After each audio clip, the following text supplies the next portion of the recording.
Hello and welcome back to another Firestorm Games unboxing. In this video we'll be taking a look at some of the new Orruk releases, most notably the new Maw-Krusha. And on the front here we have an assembled miniature of the Maw-Krusha and then the Maw boss on top as well. So flipping the box over we can see some of the options that we get in this kit. So not only can we assemble it as a mega boss on Maw-Krusha, we also get some of the weapon options, Rip Tooth Fist, Scrap Tooth, Chopper and also the Gore sticker. We can also assemble it as the character Orruk, who has the weapons Cunning and Smasher. We also get a little bit of a brief paint guide there just to explain how to paint the armor, the skin and also the metal areas as well. So now we've looked at the box itself, let's open this up and take a look at the contents inside. Now Games Workshop have really outdone themselves on the packaging here. First of all we have this green insert box which is in the sleeve that we looked at just, and this is kind of a nice dark green with this kind of scuffed metal effect. And we've also got some of these Orruk markings on the front and also the sides as well. So inside here there is another tray which you can see here. So first of all we have the instruction booklet, and this is a full colour booklet, and on the front here we get the actual the two different miniatures fully assembled and painted. Moving on, you can see that all the parts are labelled in these nice diagrams showing you exactly how everything is assembled. And then towards the back here we also get some of the rules for using the Maw-Krusha. You can see there Orruk and also the Mega Boss as well, and the Maw-Krusha. And finally on the back here we get some kind of a brief painting guide, show you which parts you should paint in which colours. Moving on, we get the actual base itself, and this really is huge. You can see just how large this base is here. Just gives you a clue as to how big the miniature itself is. And we also get these sprues here. Now what I'm going to do is I'm going to take these out of the box and focus in on them one by one. So here we have the first sprue, and as you can see these parts are for the Maw-Krusha, and they really are huge. You can just about see, just compared to my hand there, just how big this kind of wing is that we've got there. Some really fantastic detailing as well. You can see in the skin we've got all these little rips and folds. Also just in the scales as well, you can just about see them all picked out really nicely. And it's just a testament to how well these actual kits are made now, just to see how large these pieces are. Makes assembly a little bit easier, as you don't have to kind of work with fiddling about trying to assemble small little parts. Also get one of the war boss's faces there, you can just about see their typical Orc grin.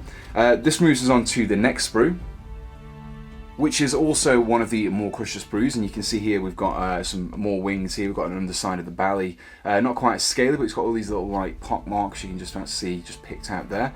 I really like the armor plating on this beast as well. You can just about see the blades that have been added on, very much coarse, very orcish in their fashion. And we've also got a few more parts of the tail here, some large spikes, don't want to get impaled by them, and a few extra items for the war boss itself, which leads me to the final sprue. And this is the war boss sprue. You can see here we've got most of the actual weapon options. We've got the two large axes here, the hand weapon, we've got another hand weapon there, the spear, lots of different very dangerous and deadly looking items there. Quite large as well. I mean, you'll probably be able to see it a little bit better once it's off the sprue, but you can just about see the Orc body and the leg there. I've also got some of the armor plating, much like the Maw-Krusha that's on the front wings. Very kind of crude and hobbled together, but also very, very kind of intimidating as well. So now we've looked at all the sprues, let's get this miniature assembled and take a look at the finished piece. And here we have the assembled miniature. Now this took around about 2 hours to assemble, and that included removing some of the mold lines from the components. Now there weren't too many, but there was enough to kind of bump up the time a little bit. However, the actual fitting of the components was really nice, everything fitted together really perfectly. The only area they actually found any problems with were attaching the forearms to the main body. Now in terms of quality, the miniature really is fantastically sculpted. The detailing in the scars and the pot marks and also the scales on the Maw-Krusha are fantastic, and that goes right up to the sculpting of the war boss himself as really cruel looking armor and weaponry. Now unfortunately there really is only one pose that the beast and the rider can be in. Now whilst it's slightly more excusable for the beast itself, as it probably would have been quite difficult to include components that would allow you to freely pose it, the war boss probably could have had some ball joint arms or a few different arm variations instead of just having different weapons. Luckily, however, I really do like the pose that it's in. It's very intimidating and very reminiscent of the Orcs themselves. So now that we've looked at the assembled miniature, let's move on and get an overall summary for this kit. And here we have the Orruk Maw-Krusha. Now overall it's a very nice looking kit, very brutal in its appearance, just perfect for theming it with the Orcs. Now there's one criticism I would have on this particular kit, is that it would have been nice to have a separate rider for the special character and also the generic war boss, similar to how we saw in the Magmadroth kit. However, it's not the end of the world that we don't.